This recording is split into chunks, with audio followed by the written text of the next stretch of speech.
إن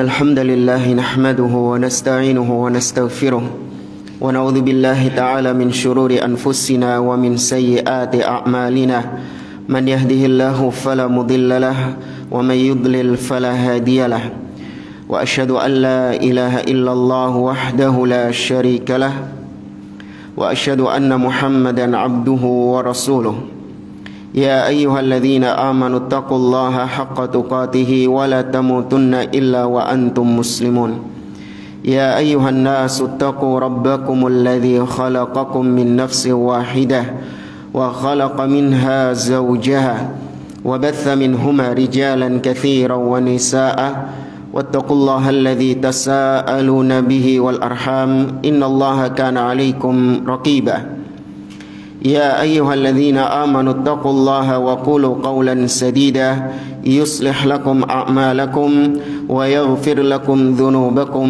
ومن يطع الله ورسوله فقد فاز فوزا عظيما أما بعد فإن أصدق الحديث كتاب الله وخير الهدي هدي محمد صلى الله عليه وسلم وشر الأمور محدثاتها فإن كل محدثة بدعة وكل بدعة ضلالة وكل ضلالة في النار. Ikhwani fillah rahimani wa rahimakumullah. Kita melanjutkan kembali pembahasan kitab Nurus Sunnah wa Dhulumatul Bid'ah yang dikarang oleh Syekh Sa'id ibn Ali ibn Wahab Al-Qahtani rahimahullahu ta'ala. Kita pada pertemuan yang lalu membahas tentang aqsamul bid'ah, jenis-jenis atau pembagian-pembagian bid'ah. Ya, kita ulangi sejenak. Pembagian bid'ah yang sedang dibahas oleh beliau di sini adalah yaitu pembagian bid'ah yang semuanya mencakup kullu bid'atin dhalalah. Bid'ah yang dibagi-bagi di sini adalah bid'ah yang tidak keluar dari sifatnya sebagai dhalalah. Artinya semua bid'ah ini dhalalah. Namun kedolalahannya atau kesesatannya itu bertingkat-tingkat. Ada di antara kebid'ahan yang mukaffirah, yang bisa mengeluarkan seseorang dari Islam. Dan ada kebid'ahan yang sifatnya itu kabair, termasuk dosa besar. Atau afwan, ada perbuatan bid'ah yang sifatnya itu wasilah ilal kufur, sarana untuk menuju kepada kekufuran atau kesyirikan. Ada juga bid'ah yang sifatnya kabair, kabirah min kabairiz dzunub, termasuk dosa dari dosa-dosa besar. Dan ada bid'ah yang sifatnya ma'asi, sifatnya kemaksiatan atau dosa kecil. Nah, pembagian bid'ah seperti ini itu hanya untuk membedakan, mengklasifikasikan perbuatan-perbuatan bid'ah atau akidah-akidah bid'ah yang dengan itu nanti berdampak pada bagaimana kita menyikapi ahlul bid'ahnya. Maka tentu nggak sama antara menyikapi ahlul bid'ah yang mereka ini bid'ah yang mukaffirah, bid'ahnya itu bid'ah yang kafir, dengan ahlul bid'ah yang merupakan bid'ah-bid'ah kecil. Ini muamalah kita kepada mereka tentu berbeda. Dan juga diperinci oleh beliau tentang pelaku bid'ah tersebut. Seperti misalnya kemarin kita sampaikan, apakah dia ini adalah pelaku bid'ah yang hanya sekedar pelaku, atau dia pelaku bid'ah yang dia juga menjadi seorang da'i yang menyeru manusia kepada bid'ahnya. Ini tentu berbeda perlakuan kita terhadap mereka. Nah, jamaah ma'asyiral muslimin, terakhir di sini beliau menyinggung tentang pembagian bid'ah yang dikatakan oleh Al-Imam Al-Izz bin Abdis Salam, ya, seorang ulama ahlu sunnah yang bernama Al-Izz bin Abdis Salam. Kata beliau di sini, wa minhum man qassamal bid'ah ila aqsami ahkami syariatil khamsah. Di antara para ulama ada yang membagi bid'ah menjadi 5 bagian sebagaimana pembagian hukum di dalam fikih, yaitu ada yang wajib, ada yang mandub atau mustahab atau sunnah, ada yang mubah, ada yang makruh, dan ada bid'ah yang haram. Ini yang pertama kali membagi bid'ah menjadi 5 sebagaimana hukum fikih tadi, itu adalah Al-Izz bin Abdissalam. Ini pernah kita singgung waktu awal-awal kita membahas kitab ini. Al-Izz bin Abdissalam itu membagi bid'ah menjadi 5. Kita ulangi lagi, mungkin di antara antum ada yang nggak hadir waktu itu, atau ada yang sudah hadir namun lupa. Apa yang dicontohkan sama beliau bid'ah yang wajib ini?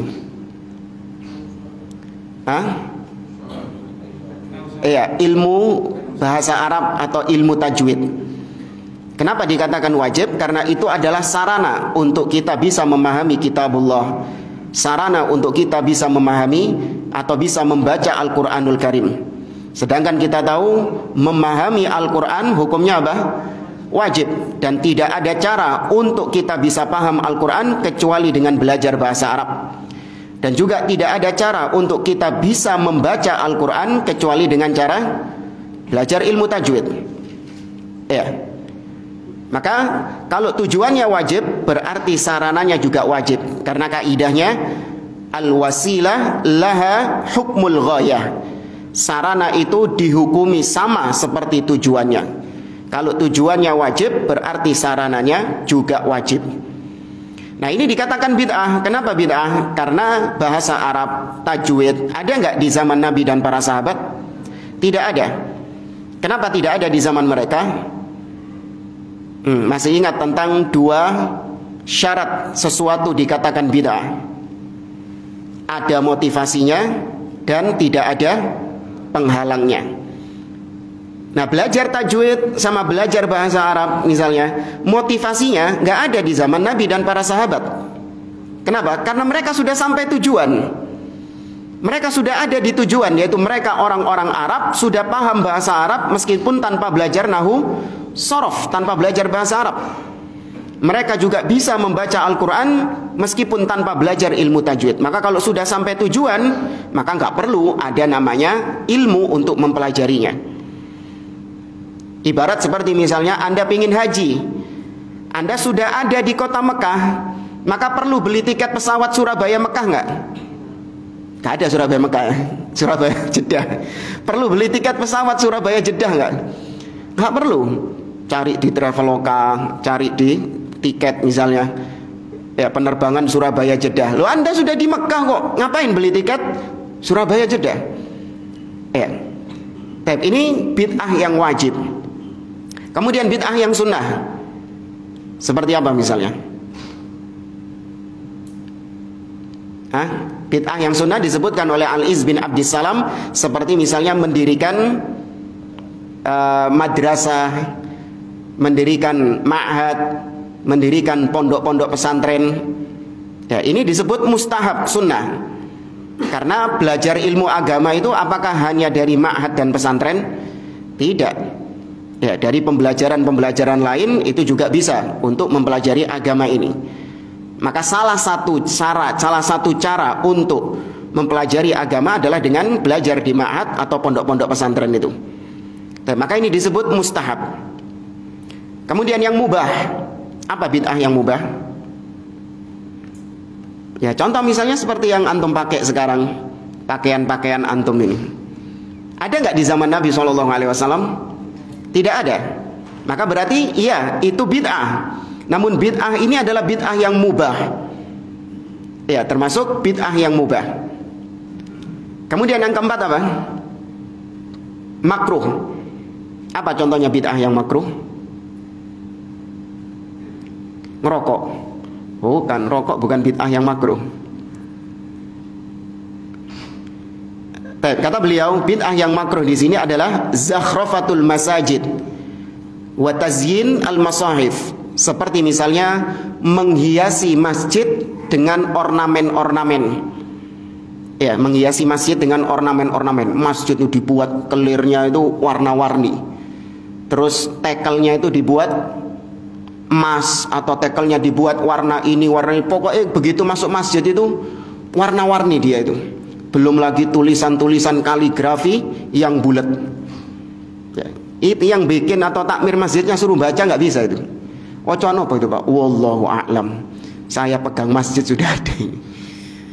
Ya, ini termasuk bid'ah karena masjid di zaman Nabi SAW nggak ada seperti itu.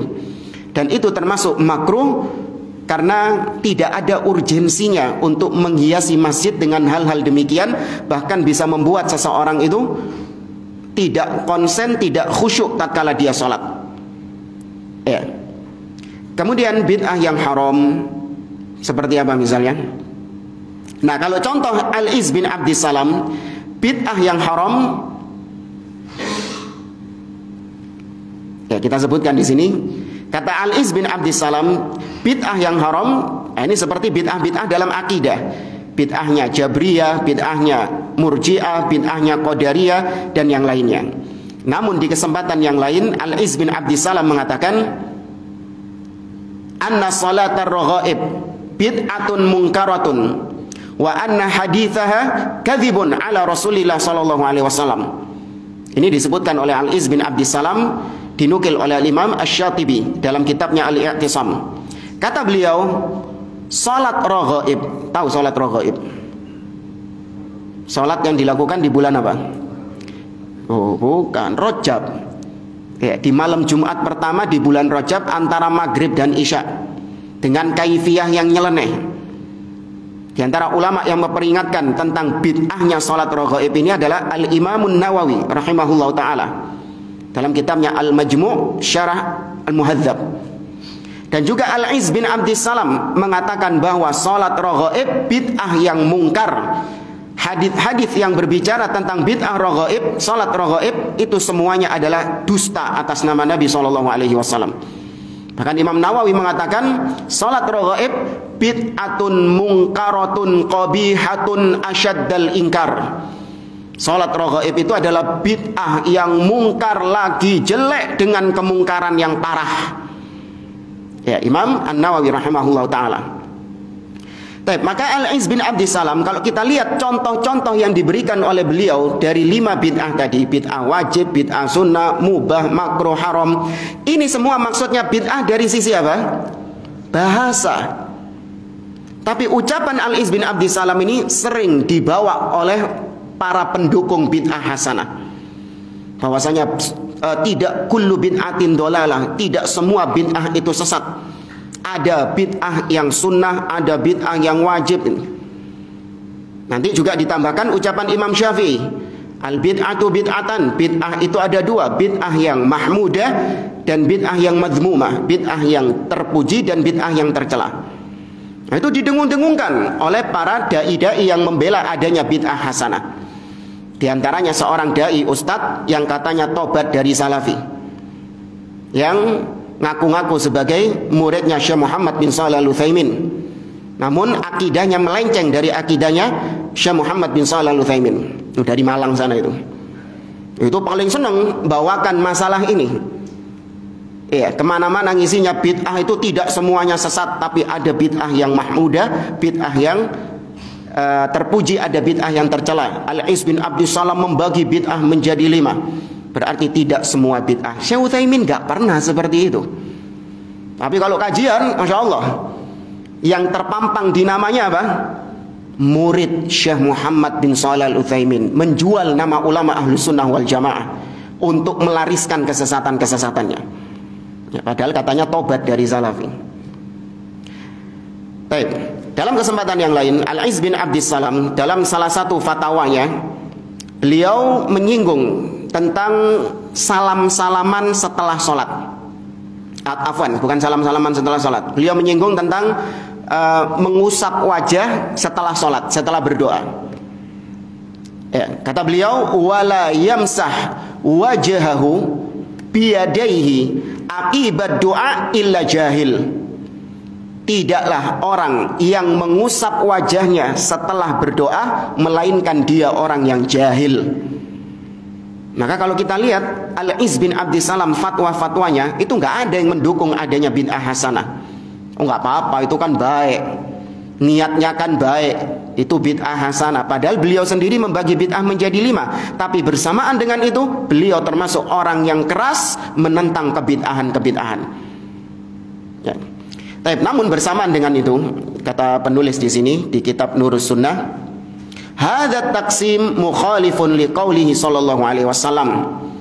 Pembagian bid'ah menjadi 5 ini memang hanya beliau yang pertama kali, baru beliau Al-Izz bin Abdissalam yang pertama kali membagi bid'ah menjadi 5. Dan ini secara zahir bertentangan dengan sabda Nabi SAW, wa kullu bid'atin dhalalah, semua bid'ah itu sesat.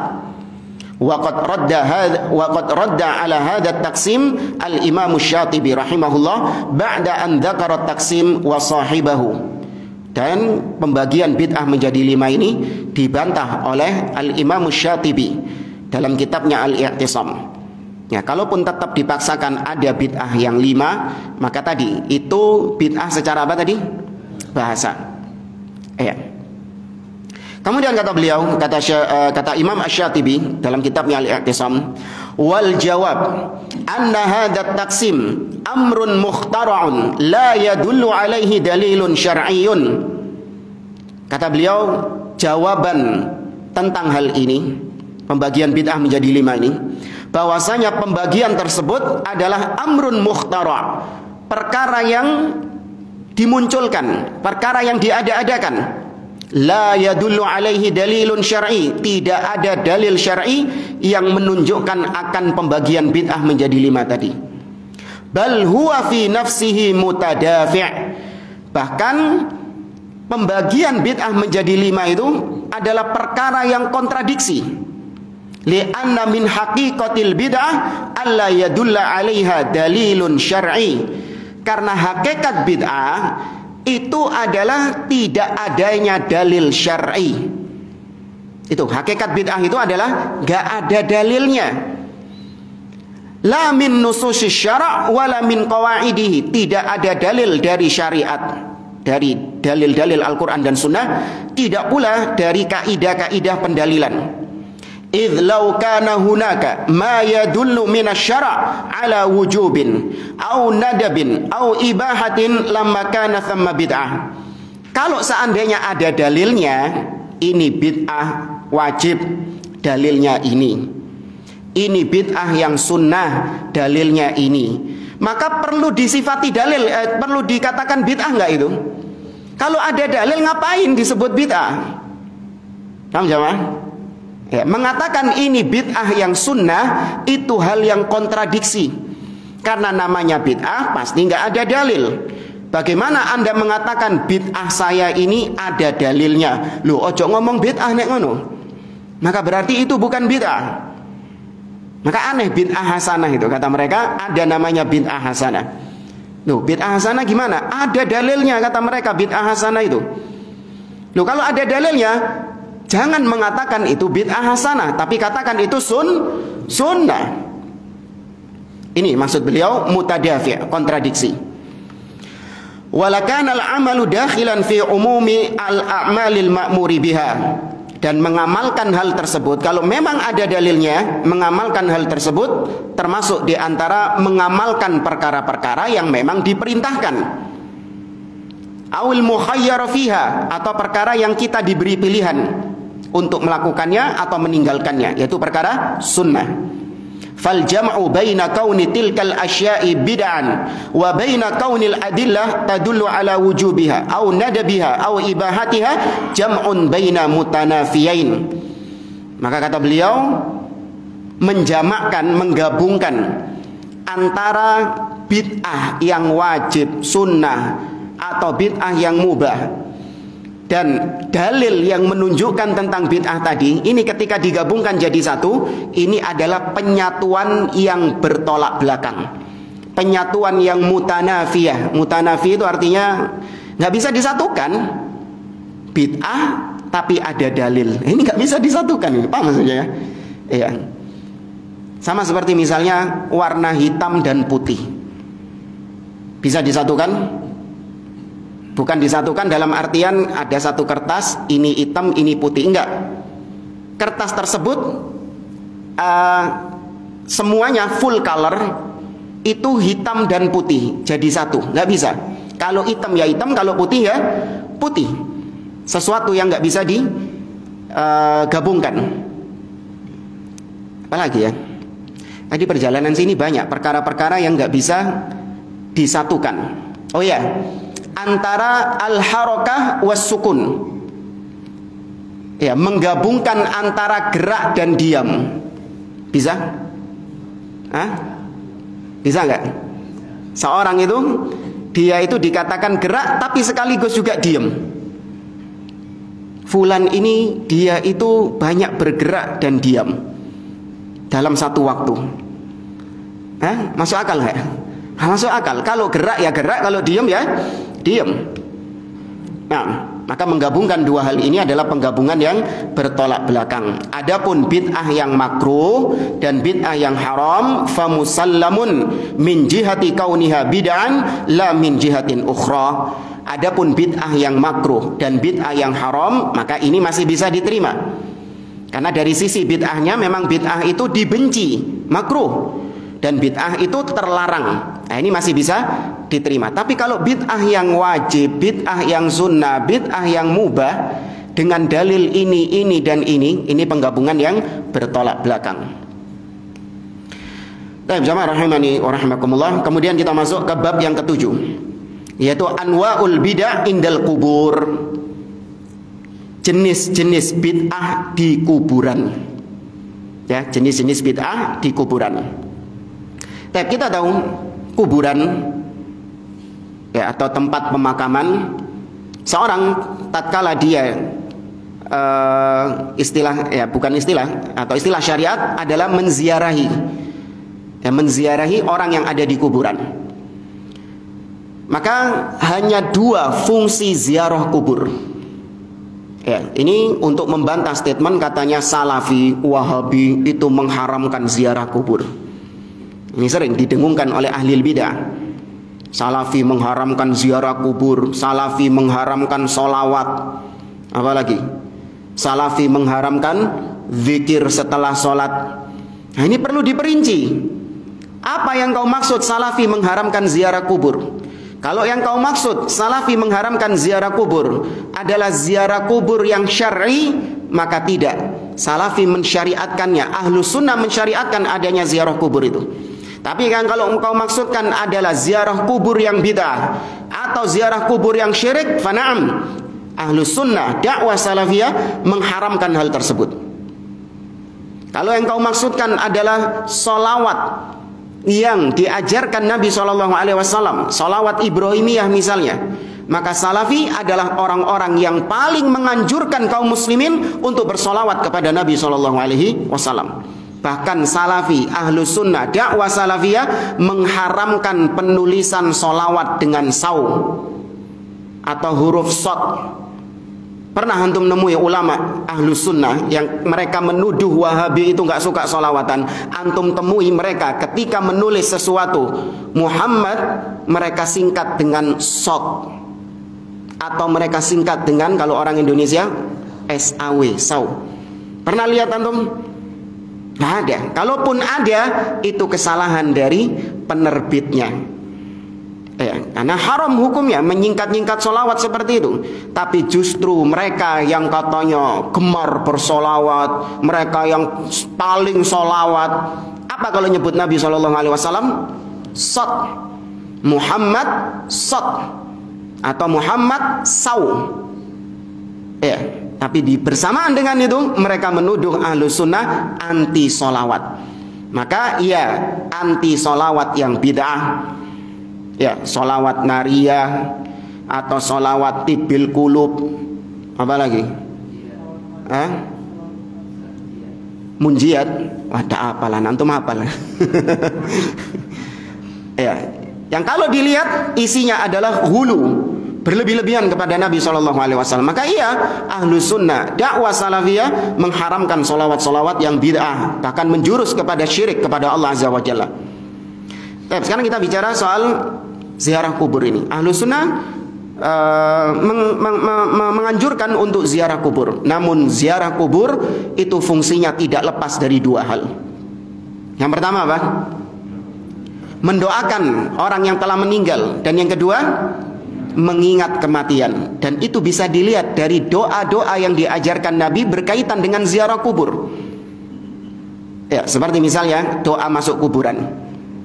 Assalamualaikum ya ahlad diyar minal muslimina wal mu'minin, nas'alullaha lana wa lakumul afiyah wa nahnu insyaallahu bikum lalahikun. Semoga keselamatan atas kalian wahai penghuni kubur. Tuh, mendoakan. Kami memohon keselamatan. Kami memohon keselamatan bagi kami dan bagi kalian. Mendoakan. Dan kami insya Allah akan menyusul kalian, mengingatkan akan kematian. Nabi mengatakan, kuntu nahaitukum an ziyaratil kubur. Dulu aku melarang kalian untuk berziarah kubur. Fal'an fazuruha fa innaha tudzakirukum al-maut. Tapi sekarang ziarahilah kuburan, karena itu bisa mengingatkan kalian akan kematian. Nabi juga kalau selesai mengubur salah seorang sahabatnya, Nabi mengatakan, istaghfiru li akhikum wasalu lahu at-tathbit fa innahu al-ana yus'al. Nabi memotivasi para sahabat untuk mendoakan orang yang ada di kuburan. Ya, maka berziarah kubur dianjurkan, namun tanpa kesyirikan dan tanpa kebid'ahan. Baik, sekarang kita bahas di sini model-model bid'ah di kuburan. An-naw'ul awal, jenis yang pertama, man yas'alul mayyita hajatahu wa haula'i min jinsi ubadil asnam, yaitu orang yang berziarah kubur namun dia ini meminta-minta hajatnya kepada si mayit. Ya, minta hajat kepada si mayit. Maka mereka ini sama plek hukumnya seperti penyembah berhala. Sama, dihukumi sama dengan penyembah berhala. Loh Ustaz, kok Anda menyamakan antara kuburan wali dengan berhala ini? Maka kita jawab, bukan objeknya yang kita samakan, tapi subjeknya. Orang yang menyembahnya itu sama, dia ketika minta kepada kuburan persis dengan ketika dia minta kepada berhala. Ya. Waqad qala Allah Ta'ala, qul ud'u alladhina za'amtum min duni fala yamlikuna kashfa ad-durri 'ankum wala tahwila. Katakan wahai Muhammad kepada orang-orang yang menyembah kepada selain Allah, ud'u alladhina za'amtum min duni, berdoalah kalian sesuai dengan apa yang kalian klaim. Silahkan kalian berdoa kepada selain Allah Subhanahu wa Ta'ala. Maka sesungguhnya mereka fala yamlikuna kashfad durri ankum wala tahwila. Mereka semuanya tidak bisa menghilangkan mudarat, menghilangkan kesusahan dalam diri kalian, atau memindahkan kesusahan kalian kepada orang lain. Maka di sini Allah mengatakan min duni. Silahkan kalian berdoa kepada min duni, selain dia, selain Allah Subhanahu wa Ta'ala. Maka ini umum, mencakup siapapun selain Allah. Berhala itu Allah atau selain Allah? Selain. Berarti masuk di sini. Kuburan wali-wali itu Allah atau selain Allah? Selain Allah. Bukan. Masuk dalam ayat ini. Ya, maka disamakan seperti penyembah-penyembah berhala. Fakullu man da'a nabiyan aw waliyan aw salihan wa ja'ala fihi naw'an minal ilahiyah faqad tanawalathu hadhil ayah. Barang siapa semua yang berdoa kepada nabi atau kepada wali, kepada orang soleh, dan dia jadikan nabi, wali, orang soleh itu sebagai ilah, sebagai sesembahannya, maka dia termasuk dalam ayat yang kita baca tadi. Itu dalam surah Al-Isra ayat 56. Fa innaha 'amah fi kulli man da'a min dunillahi mad'uwan wa dzalikal mad'u yabtahi ila Allahil wasilah wa yarju rahmatahu wa yakhafu 'adzabah. Fa kullu man da'a mayyitan aw ghaiban minal anbiya was salihin sawa'un kana bi lafdzil istighatsah aw ghairiha faqad fa'ala syirkal akbar alladzi la yaghfiruhu Allahu illa bit-taubati min. Ya, kata beliau sama seperti yang kita sebutkan tadi, semuanya itu masuk dalam ayat karena Allah mengatakan min dunih, selain Allah Subhanahu wa Ta'ala. Ya, maka barang siapa yang berdoa kepada mayit atau orang yang tidak hadir alias orang yang gaib, entah dengan nama istighatsah atau dengan nama tawassul, isti'anah dan yang semisal dengannya, itu semua tergolong syirik akbar yang Allah tidak akan mengampuni. Kalau dia mati dengan membawa dosa tersebut, tidak akan diampuni sama Allah Azza wa Jalla, kecuali dia tobat sebelum matinya. Kemudian kata beliau, fakullu man ghala fi nabiyyin aw rajulin salih wa ja'ala fihi naw'an minal ibadah mithlu an yaqul ya sayyidi fulan unsurni aw a'inni aw aghithni aw irzuqni. Maka barang siapa yang berlebihan kepada seorang nabi atau kepada orang soleh, dia jadikan nabi dan orang soleh ini sebagai tujuan ibadahnya, tujuan doanya, seperti dia ketika ziarah mengatakan ya sayyidi, wahai tuanku fulan, unsurni, tolong aku, au a'inni, bantulah aku, au aghithni, ya berikan pertolonganmu kepadaku, au rizukni, atau berikan aku rizki, au ana fi hasbika, ya, atau dia mengatakan aku berada di kecukupanmu, artinya cukup engkau bagiku, yang menolongku, yang memberikan segalanya kepadaku. Wa nahwi hadhil aqwal, atau ucapan-ucapan yang semisal dengannya, fa kullu hadza syirkun wa dhalalun yustatabu sahibuhu fa in taba wa illa qutil fa innallaha innama arsala rusul wa anzalal kutub liyu'bada wahdah wa la yuj'al ma'ahu ilahun akhar. Maka semua ucapan-ucapan tadi atau yang semisal dengannya itu termasuk syirik dan dhalal, kesesatan. Seperti misalnya ucapan yang sama persis, yang senada dengan itu, yang diucapkan oleh sebagian kaum muslimin ketika mereka menyenandungkan qasidah burdah yang dikarang oleh Al-Busiri. Dalam qasidah burdah itu ada bentuk meminta perlindungan kepada Nabi Muhammad SAW. Ya akramal khalqi maliman aludhu bihi siwaka inda hululil hadithil amami. Wahai makhluk yang paling mulia. Jelas di sini dia memanggil siapa? Nabi SAW dengan kalimat nida, ya wahai makhluk yang paling mulia, yaitu Rasul SAW. Tiada bagiku tempat berlindung di kala musibah datang kepadaku kecuali hanya kepadamu. Ini syirik akbar. Padahal Allah mengatakan qul a'udzu birabbil falaq, qul a'udzu birabbin nas. Berlindung hanya kepada Allah Subhanahu wa taala. Nabi mengatakan kepada Abdullah bin Abbas, fa idza sa'alta fas'alillah wa idza sta'anta fasta'in billah. Minta pertolongan kepada Allah, minta perlindungan kepada Allah, tapi ini minta perlindungan kepada Nabi SAW.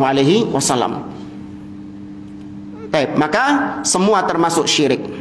Nah, bagi pemimpin, penguasa yang memiliki wewenang, maka orang yang melakukan kesyirikan tersebut wajib untuk dimintai pertaubatan. Tapi kalau dia bertobat, maka alhamdulillah. Tapi kalau tidak bertobat, maka penguasa berhak untuk mengeksekusinya. Ini hak siapa? Pemimpin, penguasa. Nggak boleh orang perorangan. Jadi memang kalau kita baca sirah salaf, memang ahlus sunnah itu, kalau orang-orang ahlul bid'ah menuduh ahlus sunnah itu sukanya memaksakan pendapat, maka kita jawab iya. Ahlus sunnah itu suka memaksakan pendapat kepada kaum muslimin, namun dalam masalah-masalah yang tidak boleh berbeda pendapat. Tapi kalau dalam masalah-masalah ijtihadiyah, apakah ahlus sunnah memaksakan pendapat? Tidak. Ahlus sunnah legowo dengan perbedaan pendapat, menghargai perbedaan pendapat, selama itu masalahnya masalah apa? Ijtihadiyah. Ya, masalah-masalah fikih kebanyakan di situ. Maka Ahlus Sunnah tidak memaksakan pendapat di situ. Tapi kalau perkara usul, perkara landasan, perkara pokok, di antaranya perkara tauhid dan syirik, maka Ahlus Sunnah menerima perbedaan enggak?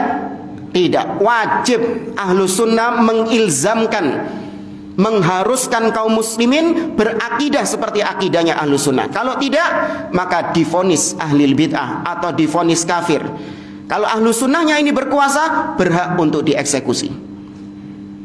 Sebagaimana para salaf terdahulu, mereka ketika sebagian di antara mereka menjadi seorang amir, pemimpin, penguasa, mereka mengeksekusi sebagian ahlil bid'ah yang memang suka menyebarkan syubhat. Tokoh-tokoh gembong-gembongnya ahlil bid'ah. Seperti siapa? Seperti Khalid bin Abdullah Al-Qasri, salah seorang amir dari kekhalifahan Umayyah. Ya, dia berkuasa. Awalnya dia berkuasa di daerah Mekah, kemudian dia berkuasa menjabat sebagai gubernur di daerah Irak. Siapa yang pernah dieksekusi sama Khalid bin Abdullah ini?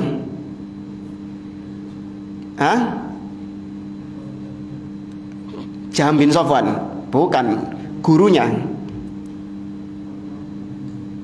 Ketika Idul Adha itu loh, pernah dengar kan kisahnya kan? Siapa?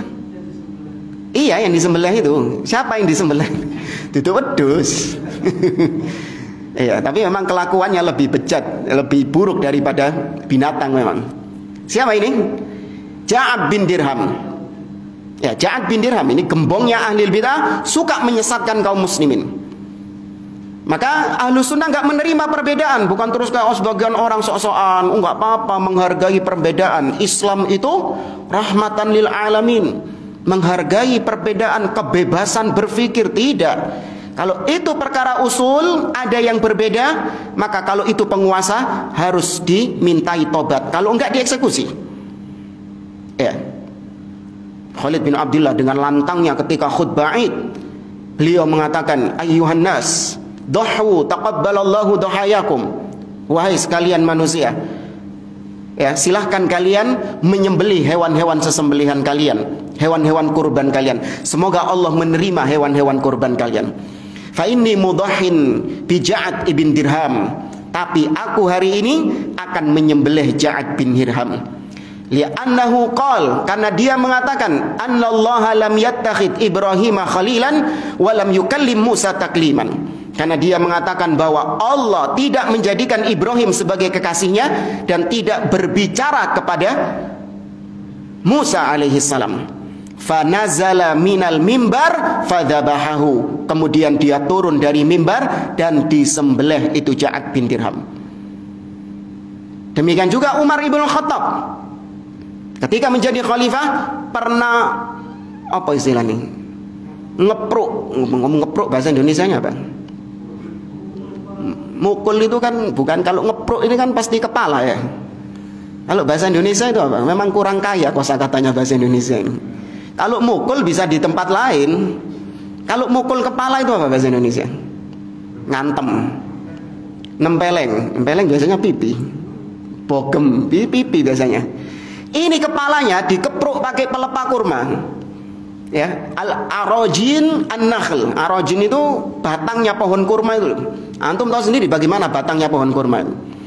Atos tajam pisan. Siapa yang dikepruk sama Umar ini? Siapa yang dikepruk sama Umar ini? Namanya Sobir bin Islin. Dia ini suka menyebarkan syubhat, mempertentangkan ayat-ayat mutasyabihat. Datang ke Madinah, tanya-tanya tentang ayat-ayat mutasyabihat. Ya, apa tafsirnya ayat ini? Kemudian apa tafsirnya ayat ini? Tujuannya apa? Untuk tasykik, untuk memberikan keraguan-raguan. Maka ketika Umar ibn Khattab mendengarnya, didatangkan orang tersebut. Tatkala itu Umar ibn Khattab memukuli kepala Sobir bin Islin sampai wajahnya itu sudah tidak dikenali lagi karena berlumuran darah. Hasbuka ya Amirul Mukminin, hasbuka ya Amirul Mukminin, laqad dhahaba anni ma kuntu alaihi. Cukup wahai Amirul Mukminin, cukup wahai Amirul Mukminin. Sudah, syubhatku sudah hilang semuanya. Ya. Setelah itu, zaman setelah itu, Sobir bersyukur atas peristiwa yang dialami karena dia menjadi orang yang istiqomah. Ya, tidak lagi dengan syubhat-syubhatnya. Dia justru berterima kasih kepada Umar ibn Khattab. Ya, maka pelaku-pelaku kesyirikan, ya, dukun-dukun, ya, kalau di Saudi dukun-dukun, ya, pelaku-pelaku kesyirikan seperti ini, ya, dieksekusi. Di Saudi itu ada istilahnya Satpol PP-nya Saudi, Hay'ah Al-Amri bil Ma'ruf wan Nahyi 'anil Munkar. Antum kalau umroh biasanya ada polisi syariat yang suka jaga tempat-tempat yang dikeramatkan oleh sebagian jamaah haji, atau yang suka ngobrak-ngobrak tuku-tuku di sekitaran Masjidil Haram atau Masjid Nabawi yang masih buka ketika adzan berkumandang.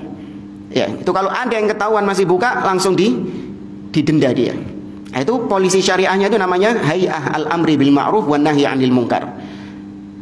Dan itu suka kalau ada laporan ada dukun, ya, di suatu, kan biasanya dukun ini jauh dari kota, di tengah padang pasir. Ya, didatangi, kemudian digerebek, dimintai tobat, kalau enggak dibunuh. Ya, ini ya di Saudi. Kalau di Indonesia kayaknya dukun ini jadi apa? Jadi selebritis. Ya, dukun ini cium tangannya. Wali ini dukun ini. Barokah dukun ini. Ya, kalau di Saudi dieksekusi. Tapi Allah mengutus para nabi dan rasul untuk diibadahi. Ya, Allah mengutus para nabi dan rasul untuk diibadahi, dan Allah menurunkan kitab-kitabnya agar dia disembah. Itu adalah kesyirikan di kuburan atau bid'ah di kuburan, tapi bid'ahnya tadi jenis apa? Bid'ah ini menyebabkan pelakunya apa? Syirik, keluar dari Islam. Tapi tetap dikatakan bid'ah karena Nabi nggak pernah ngajarin ziarah kubur dengan cara seperti ini. Yang kedua, kurang berapa menit? 7 menit. Yang kedua, an yas'alallaha ta'ala bil mayyit wa huwa minal bid'il muhdatsah fil Islam wa hadza laisa kalladzi qablahu fa innahu la yasilu ila syirkil akbar. Yang kedua lebih ringan, yaitu seorang berdoanya kepada Allah, akan tetapi berdoanya itu adalah dengan tawassul kepada mayit tersebut. Ya, ketika dia mengatakan misalnya Allahumma bimaqami hadzal rajul, ya Allahumma bi karamati hadzal wali asy-syekh fulan bin fulan, ya Allah dengan maqam kedudukan fulan ini atau dengan karomah fulan ini, maka aku meminta kepadamu agar engkau berikan rizki kepadaku. Tapi dia mintanya tetap kepada siapa? Allah subhanahu wa ta'ala. Tapi dia tawassul menjadikan wali-wali ini sebagai sarana dalam doanya. Ini tidak sampai syirik, tapi apa? Bid'ah. Ya, karena dia memintanya kepada Allah subhanahu wa ta'ala. Maka orang-orang awam yang mereka bertawassul dalam doa mereka dengan nabi-nabi, dengan orang-orang soleh, seperti misalnya atawassalu ilaika binabiyyika, ya Allah aku bertawassul kepadamu dengan nama nabimu, atau dengan malaikatmu, atau dengan hamba-hambamu, au bihaqqi syekh fulan, atau dengan kedudukan syekh fulan, ya, atau dengan kemuliaan syekh fulan, atau aku bertawassul kepadamu dengan lauhul mahfud. Ini semua makhluk Allah subhanahu wa ta'ala. Maka ini semua adalah perkara yang bid'ah di dalam agama. Ya, adapun tawassul yang syar'i yang dibenarkan itu ada berapa? Tawassul yang dibenarkan ada berapa? Tawassul itu apa ya? Ya, perantara dalam berdoa. Anda ketika berdoa, Anda jadikan sesuatu itu sebagai perantara dalam doa Anda. Maka yang dibenarkan hanya ada 3 yang syar'i. Tawassul dengan nama-nama dan sifat-sifat Allah, tawassul dengan amal-amal soleh, dan yang ketiga tawassul dengan orang soleh yang masih hidup dan hadir. Ya, di antara dalilnya tawassul dengan nama-nama dan sifat-sifat Allah, seperti misalnya seperti misalnya doanya Nabi Musa alaihissalam, wa adkhilna birahmatika fi ibadikas salihin. Ya Allah, golongkan kami dalam golongan orang-orang yang soleh birahmatika, dengan rahmatmu. Nah, ini tawassul dengan bawa-bawa rahmat Allah subhanahu wa ta'ala dengan sifat Allah azza wa jalla. Kemudian tawassul dengan amal soleh, seperti kisah yang dikisahkan Nabi SAW tentang ashabul ghar, 3 orang yang terjerembab di dalam gua. Masing-masing bertawassul dengan amal solehnya. Yang satu bertawassul dengan amanahnya, yang kedua tawassul dengan birrul walidain, yang ketiga tawassul dengan takutnya dia kepada Allah tatkala diajak berzina oleh seorang wanita. Maka seketika itu doanya terkabulkan, pintu gua terbuka. Dan yang ketiga tawassul dengan orang soleh, yaitu perbuatan sahabat. Di zaman sahabat terjadi bencana nggak? Paceklik, kekeringan, kelaparan, terjadi nggak setelah wafatnya Nabi SAW? Terjadi di zaman Umar ibn Khattab. Namun anehnya, tidak ada dari sekian banyak sahabat tadi, tidak ada satupun sahabat yang inisiatif datang ke kuburan Nabi SAW, minta kepada Nabi, ya Rasulullah, aghithni, ya Rasulullah, aku berdoa kepada Allah melalui engkau. Tidak ada. Justru yang dilakukan Umar ibn Khattab bertawassul dengan siapa? Al-Abbas bin Abdul Muttalib, orang soleh yang masih hidup di zaman tersebut. Itu menunjukkan para sahabat sepakat Nabi setelah wafatnya itu tidak bisa dijadikan sebagai tawassul, artinya datang ke kuburan Nabi untuk jadikan perantara. Tapi jamaah rahimani wa rahimakumullah, masih ada jenis yang ketiga dari bid'ah di kuburan, tapi karena waktunya nggak cukup, insyaallah kita sambung pada pertemuan yang akan datang.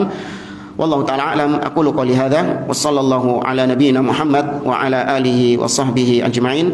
Wa akhiru da'wana alhamdulillahi rabbil alamin. Assalamualaikum warahmatullahi wabarakatuh.